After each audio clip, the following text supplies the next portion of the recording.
Hello everybody, welcome back to Dio and Mike podcast where we are Rooted in the truth. and led by the Spirit. Hallelujah. We're so thankful, kita sangat bersyukur bahwa saudara semua bergabung bersama-sama di episode yang baru ini. Dan kali ini kita akan membahas the call to intergen prayer. Ada sebuah kegerakan yang dimulai dari Puri Intergen Church, GBI Puri Indah. Dan Tuhan melakukan kegerakan ini semenjak dari tahun 2023. So Pastor Dio, as we begin this episode, can you tell us the story, the leading of God di balik dari intergen prayer yang diprakarsai oleh GBI Puri Indah? Jadi semua kegerakan dari intergen prayer itu dimulai pada tahun 2023 as you Okay. said. Ketika kita mulai doa 10 hari pencurahan Roh Kudus. This is not new to us. Kita lakukan ini sejak sebelum pandemi pun kita lakukan. Ibadah 10 hari pencurahan Roh Kudus. Nah, maybe sambil Pastor Dio akan menceritakan tentang the call yang sampai akhirnya melahirkan sebuah kegerakan doa di Puri Intergen Church yang sudah 2 tahun ini dan terus berjalan. What is the correlation between the prayer movement and revival? Korelasi dari kegerakan doa dan juga pencurahan pergerakan dari Roh Kudus di dalam sebuah masa in a generation. Korelasinya apa? Okay. I do believe all revivals start from prayer. Amen. That's proven from the history of revivals around the world. Oke. Kalau kita baca buku-buku sejarah mengenai kebangunan rohani, kita akan menemukan ada sekelompok orang atau enggak ada satu orang yang berdoa. Dan ketika kita memulai ibadah 10 hari pencurahan Roh Kudus pada tahun 2023, the presence of God was so tangible. Lawatan Tuhan turun luar biasa setiap hari itu siapapun yang khotbah. Wow. Mau pendeta tamu, pendeta dalam. Entah kenapa there is just that hunger of the Lord in the church. Mungkin karena habis pandemi orang banyak mengalami kesusahan, hardship, dan orang betul-betul mencari Tuhan. Tetapi itu beda dari biasanya. I spoke to my dad, Pi boleh gak kita lanjutin? Karena aku merasa ini jangan stop momentumnya begitu loh. Dan oke, kita ambil waktu itu hari Selasa. We rebrand the prayer meeting bukan 10 hari pencurahan Roh Kudus, tapi it is an intergen prayer. Now, the question is why intergen? That's right. Dan kenapa episode ini, oke, kita gak ngebahas program gereja saya.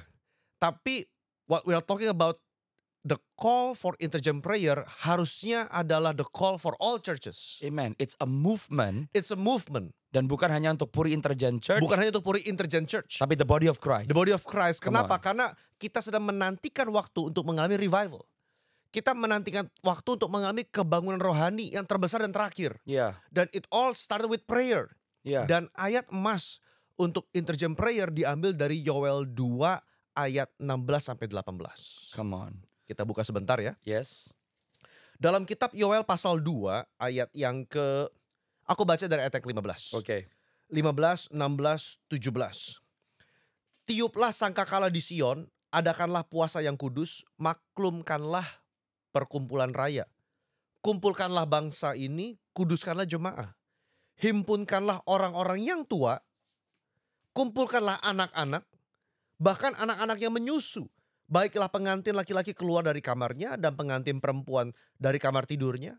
Baiklah para imam, pelayan-pelayan Tuhan menangis di antara balai depan dan mezbah dan berkata, sayangilah ya Tuhan umatmu. Dan janganlah biarkan milikmu sendiri menjadi cela. Sehingga bangsa-bangsa menyindir kepada mereka. Mengapa orang berkata di antara bangsa, di mana Allah mereka? You know Pastor Dio, sebelum Pastor Dio you continue Yeah. dengan apa yang menjadi tuntunan Tuhan. Kalau ada yang bertanya, well ini mungkin tidak bisa diaplikasikan buat saya, gereja saya. Jangan lupa Yoel 2:28, Nabi Yoel memberikan nubuatan yang menurut saya belum digenapi di dalam keseluruhannya. Sebab Yeah. Nabi Yoel berkata, pada hari-hari terakhir aku akan mencurahkan rohku atas semua Atas semua manusia. manusia Anak-anak akan bernubuat, yang muda akan mendapat penglihatan, dan yang tua akan mendapatkan mimpi. Jadi ini ngomong tentang kegerakan yang menyangkut semua orang, lintas generasi, lintas bangsa, Yeah. lintas benua. Yeah. Tapi ini adalah janji Tuhan yang dikhususkan untuk generasi yang paling akhir di Yeah. akhir zaman ini Yeah. untuk menyambut kedatangan Tuhan Yesus untuk kali yang Yeah. kedua. Yeah. right? Jadi ini berlaku buat saudara semua yang menyaksikan podcast ini hari ini. Iya, dan saya juga percaya sebelum kita mengalami Yobel 2 ayat 28, maka Tuhan memanggil gereja-gerejanya. Makanya the verse says, adakanlah puasa yang kudus, maklumkanlah perkumpulan raya. Dan di dalam perkumpulan itu disebutkan yang tua harus hadir, yang anak-anak hadir. Yeah. For me that's intergen. That's right. Makanya the word intergen atau intergenerasional adalah lintas generasi. Kegerakan di akhir zaman bukan hanya untuk yang tua saja, bukan hanya untuk yang muda saja, bukan hanya untuk yang tengah-tengah atau middle age saja, Yeah. tetapi semua generasi. You know, satu hal yang juga menarik, bahwa di ayat yang tadi Pastor Dio bacakan, tidak hanya ngomong tentang umur yang berbeda, tapi tentang keadaan hidup di umur-umur yang tertentu. Ada yang menikah, Iya. ada yang sudah punya pelayanan full time, Iya. ada yang masih tergantung dengan orang tuanya. Iya. Jadi intergenerasi juga bicara tentang setiap orang di dalam kapasitasnya masing-masing, di dalam musim kehidupan mereka. Iya. Jadi nggak cuma ngomong umur nih, jadi tidak ada yang bisa escape sebab panggilan Tuhan ini diberikan kepada setiap orang yang memiliki telinga untuk mendengar. Kalau saudara menyaksikan atau menonton podcast kami episode sebelumnya, saudara akan melihat bahwa Tuhan sedang memanggil Paulus dan Titus dari masa kini untuk mulai bersatu. Iya. Kepada para Paulus dan kepada para Titus di gereja masa sekarang. Gereja nggak bisa lagi hanya bergantung pada yang senior atau That's kepada right. yang junior saja. Ini harus kerjasama. Iya. That's the call for intergen. Iya. Tetapi pada episode ini kita nggak membahas kepemimpinan. Iya. Spesifik kita bahas intergen prayer. Iya. Karena rumahku kata Tuhan adalah menjadi rumah doa. That's right. Bukan hanya rumah kepemimpinan walaupun itu bagus. Bukan hanya rumah pelayanan walaupun itu bagus. Bukan hanya rumah misi walaupun itu bagus. Tetapi my house shall be called a house of prayer. For all nations. For all nations.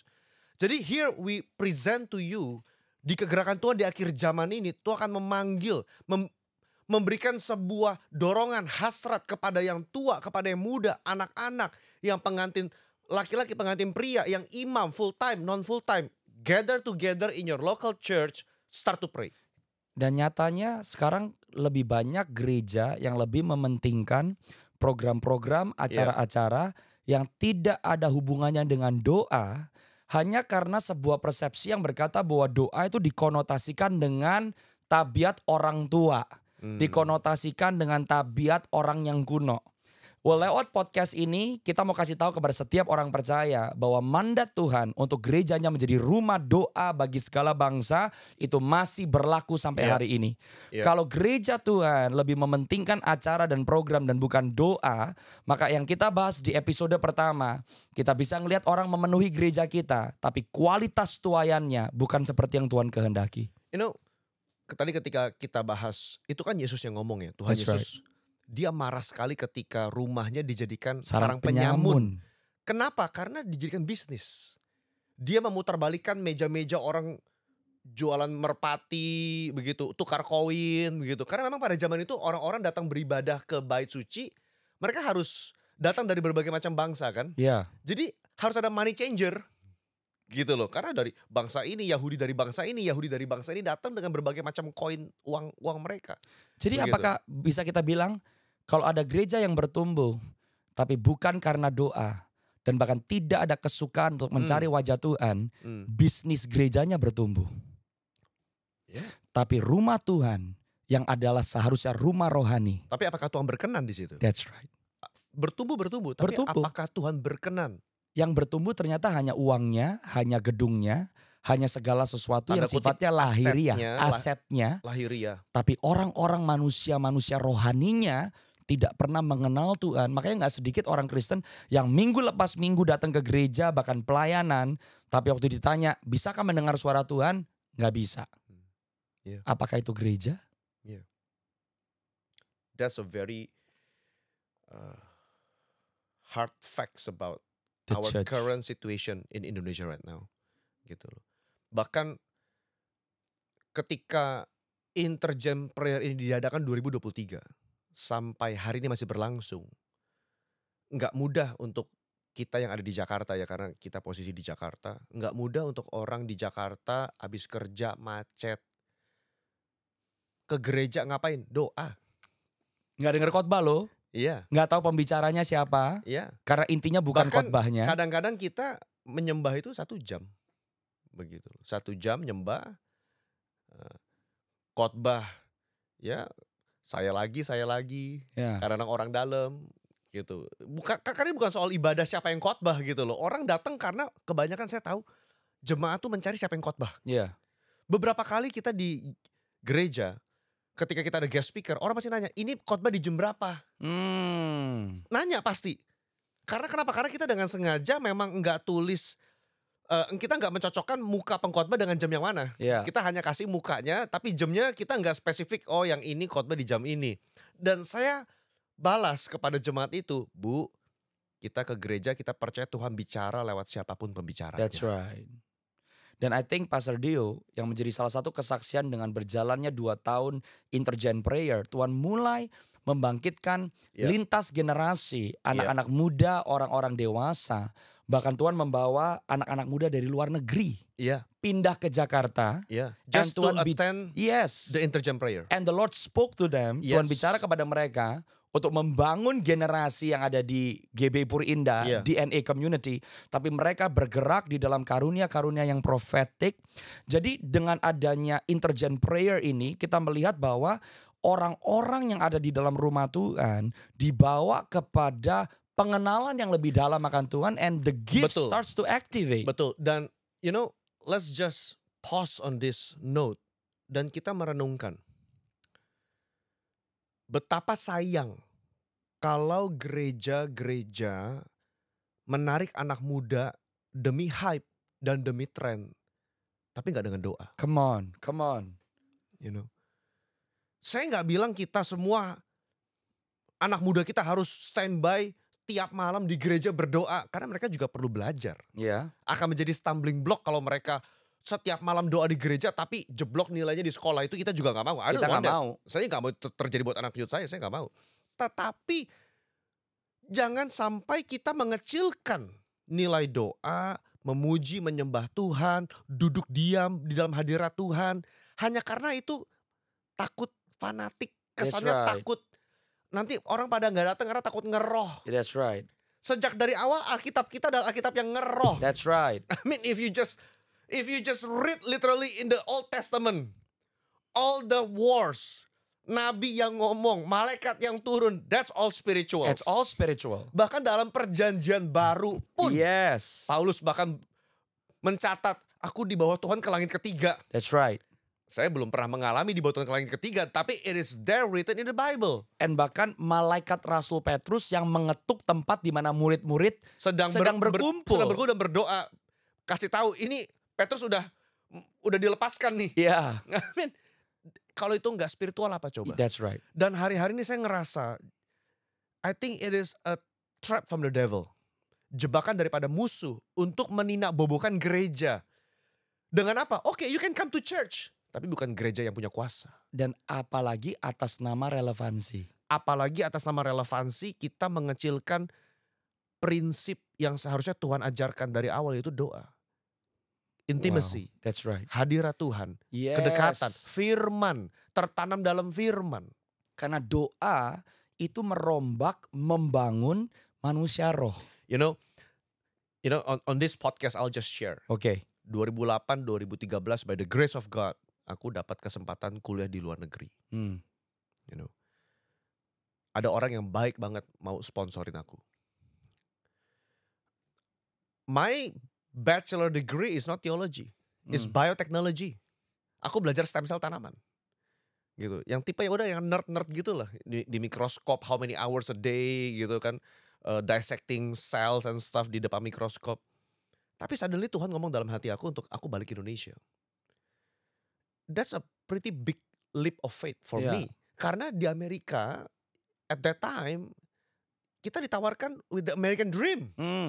You kerja di sana, hidup di sana, minimal at least you have more money than in Jakarta. Kalau karyawan atau kerja ya, beda kalau bisnis. Dan bagi anak muda kan kayaknya wah seru banget ya ke Amerika kerja, living your life over there gitu loh. Bebas dari orang tua di sana, start your life over there. Tapi tiba-tiba di 2012 Tuhan suruh balik Indonesia. Dan aku dibikin homesick. Kayak tiap hari tuh pengen balik gitu loh. We prayed dan I saw a vision. That I was standing on the platform. Dan aku tahu itu stadion besar. Dan aku tahu itu banyak anak-anak muda. Saya gak kelihatan mukanya. Yeah. I just knew itu anak-anak muda. Dan aku di panggung. Gitu. Udah selesai.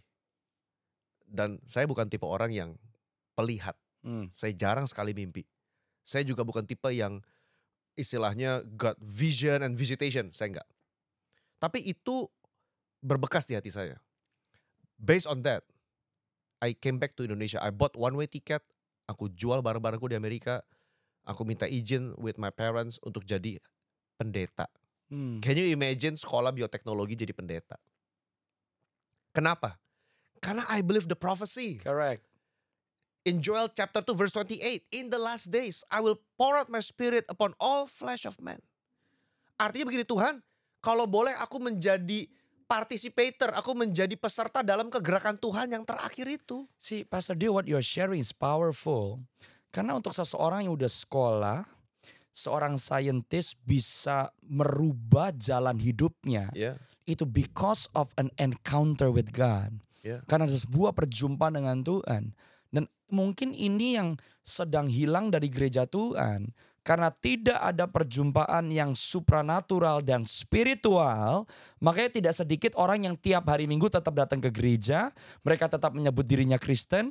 Tapi hidup tanpa konviksi, tanpa komitmen. And they tidak miss mau their bayar calling. harga. Dan akhirnya miss their calling. Bahkan gak tahu callingnya apa. Gak tahu kalau Sampai mati. Yeah, that's so sad. And that's not the church That's yang Tuhan Yesus bangun dengan darahnya, dengan pengorbanannya di atas kayu salib kan. Yeah, that's not the church. Wow. So anyway, years passed by. Saya berdoa tetap, saya terlibat dalam pelayanan anak muda sampai sekarang masih. My heart is for the young people. Dan ketika interjam prayer itu mulai, I realized that okay, ini kayaknya leading up to the fulfillment of the prophecy. Kenapa? Karena Selasa malam Jakarta anak muda mau datang doa itu aneh. That's awesome. Gak cuma sekali loh, tiap minggu. Dan gak cuma sejam. At least 2 hours. I mean, Pastor Mike, you were there. Yeah. Gak cuma sejam, 2 jam. Yeah. We start at 7, sometimes finish at 9, 9:30. 9:30. Ngobrol dulu, abis itu ada fellowship sedikit. Dan itu ada. Dan itu intergen. Dari oma-oma ada, om tante ada, generasi 40, 30 sampai belasan tahun ada di situ tiap Selasa berdoa. And itu pola Alkitab ya. Karena sebelum the great outpouring of the Holy Spirit. Harus ada yang berdoa. 10 hari mereka berkumpul tanpa tahu 10 hari. Tanpa tahu 10 hari loh. Mereka hanya datang berkumpul. Di loteng atas. Di loteng atas. Berdoa. Siang dan malam mereka berdoa. You know, when you read that, I suddenly remembered a verse in Acts chapter, I believe it's Acts chapter 2. Dalam Kisah Rasul pasal yang kedua. Ya, Kisah Rasul pasal yang kedua paling bawah. Dengan bertekun dan dengan sehati mereka berkumpul tiap-tiap hari dalam bait Allah. Yes. Ngapain mereka? Memecahkan roti di rumah masing-masing bergiliran. Bersama-sama makan dengan gembira dan dengan tulus hati sambil memuji Allah. I just wanna highlight the verse mereka bertekun dan dengan sehati. That's right. Berkumpul. Dan di ayat 42 dikatakan bahwa mereka bertekun dalam pengajaran rasul-rasul, dalam persekutuan, dalam memecahkan roti dan berdoa. Kita senang berkumpul untuk memecahkan roti. Kumpul bareng untuk makan, siapa yang gak senang? That's right. Fellowship bareng, siapa yang gak senang? Dan honestly sekarang kebanyakan gereja hanya fokusnya on fellowships. Ya. And it's not wrong. It's not wrong, tapi you are lacking. You are lacking Come on. a component in the verse. Berkumpul juga untuk berdoa. I think from this podcast we just want to encourage all the local churches. Karena kita percaya Tuhan sayang dengan Indonesia. Yes. Tuhan sayang dengan Indonesia dan Tuhan mau mencurahkan rohnya besar-besaran buat Indonesia.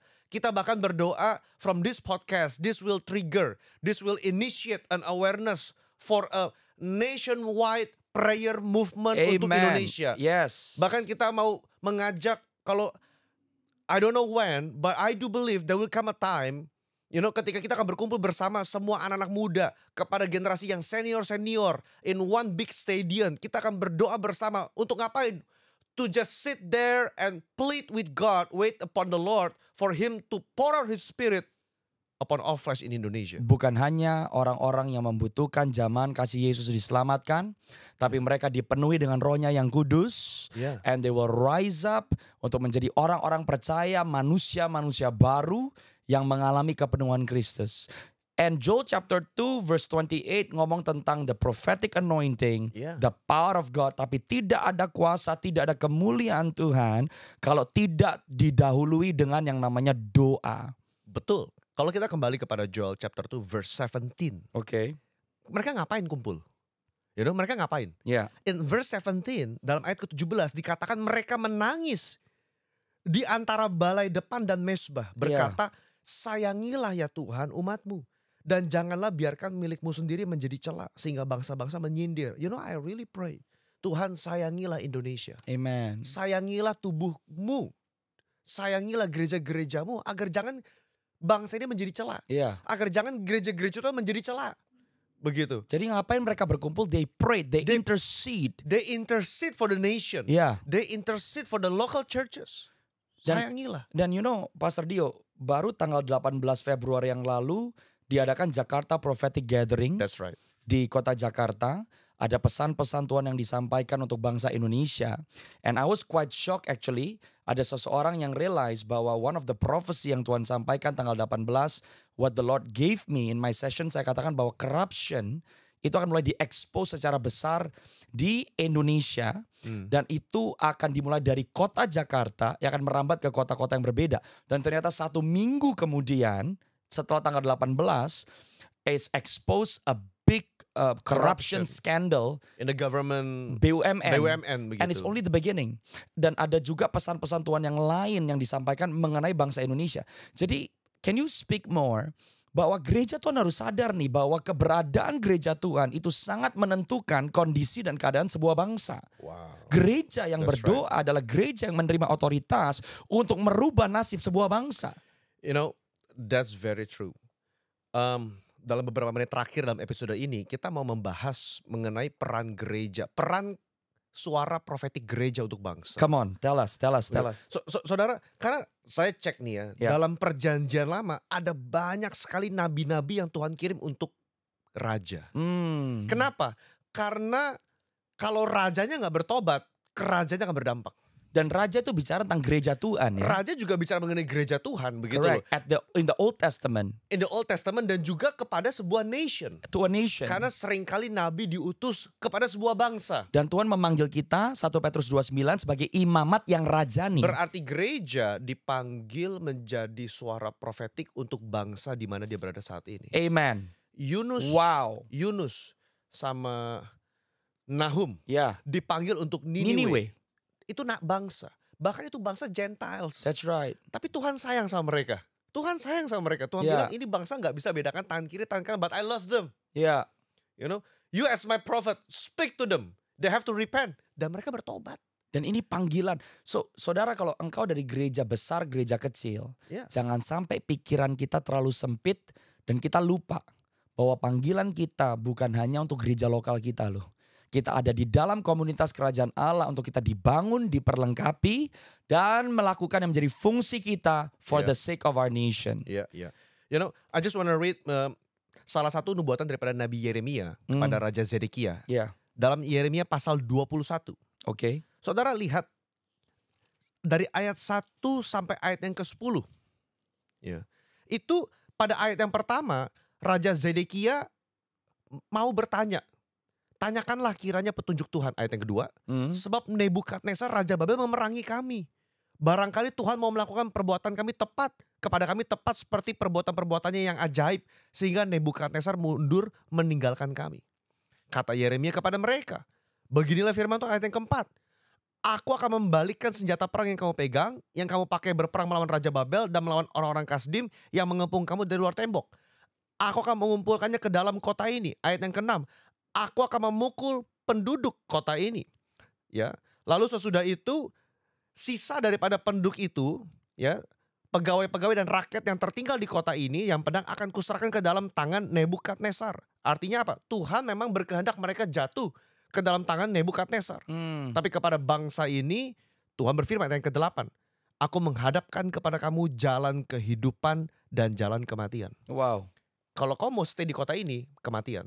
Tapi kalau kau mau merelakan dirimu untuk tanda kutip dijajah, menyerahkan diri kepada orang-orang Kasdim, kamu akan hidup. Dan itu counsel yang diberikan oleh seseorang yang mendengar suara Tuhan. Yeah. So berarti waktu Tuhan berkata di Yoel 2:28, Tuhan mau mencurahkan His prophetic anointing di akhir zaman ini. Tuhan sedang membangkitkan generasi yang terakhir dan gereja Tuhan di akhir zaman yang bisa berdampak bagi bangsanya. Betul, jadi saya percaya di akhir zaman gereja akan berdampak bukan hanya untuk dalam 4 tembok gereja. Amen. Tapi anak-anak muda yang senior gereja harus berdampak juga kepada masyarakat dan bangsa. And we need the power of God. Kita perlu pengurapan, kita perlu kemampuan ilahi yang datangnya daripada Tuhan. Ya, And itu tidak bisa diterima kalau kita tidak mulai di dalam doa. betul. Prayer just unlocks the door. Wow. Doa membuka pintu untuk kita masuk dalam destiny, untuk kita bisa mendengar suara Tuhan, untuk kita bisa lebih peka, akurat, dan tajam. Karena hari-hari ini gereja dipanggil untuk berjalan dalam ketajaman, untuk memberkati bangsa. Doa pribadi, doa keluarga, komsel-komsel, komunitas-komunitas kecil berdoa, gereja-gereja lokal berdoa, mau berapa besar, mau berapa sedikit atau banyak jemaatmu, tapi gereja tidak boleh meninggalkan panggilannya menjadi suara Tuhan buat bangsa dan generasi. Last note, can you imagine the power of the unity ketika seluruh gereja dalam tubuh Kristus lintas denominasi, mungkin doktrin kita berbeda. Ada certain points yang kita we agree to disagree. Come on. Tapi we agree on one thing, gereja harus berdoa. Because we need Jesus. We need Jesus. Dan kalau itu semua berkumpul di satu tempat, I can just envision gereja-gereja berkumpul di satu tempat dengan lah membawa bendera gereja lokal mereka masing-masing. Tapi semua bersatu dan menyebut nama Tuhan Yesus, sayangilah bangsa ini. Wow. Kita harus melakukan itu sih, Pastor Mike. Yeah. We have to call for a national prayer movement. Come on. Dari anak-anak muda. Karena yang senior sudah melakukan. They have been doing it for the past 40 years. Mereka berdoa sehingga gereja-gereja besar tumbuh sekarang. Hasil daripada cucuran air mata doa daripada spiritual giants 40, 50 years ago. Dan sekarang anak-anak muda kita harus mulai kembali on our knees. This is our call. This is our call. Berdoa bersama untuk bangsa ini. Karena anak-anak muda yang mendapatkan visi yang fresh dari Tuhan akan trigger kembali mimpi-mimpi yang mungkin sudah mati di bapak-bapak rohani. And so in the end of this podcast, we want to follow the leading of the Holy Spirit. Sebab kita butuh roh Tuhan yang menginisiasikan supaya ini bukan hanya program manusia. Tapi kalau saudara menyaksikan sebagai seorang percaya pribadi di dalam keluargamu, di dalam gereja lokalmu. Mari kita kembali seperti yang dikatakan di Yoel pasal yang kedua. It is time to pray. It is time to believe God together. Amen. Bahwa apa yang dinubuatkan oleh Nabi Yoel akan terjadi dan tergenapi di zaman kita. And I think Pastor Dio, before we close, di episode yang berikutnya kita akan discuss mengenai hujan awal, hujan akhir. Apa itu bedanya dan apa yang dimaksud dengan hujan awal dan hujan akhir untuk generasi yang hidup di masa yang seperti ini. Amen. Well, thank you for joining for this episode. Don't forget to subscribe. Do DM us dengan pertanyaan, dengan komentar. Stay tuned and God bless you. God bless you all.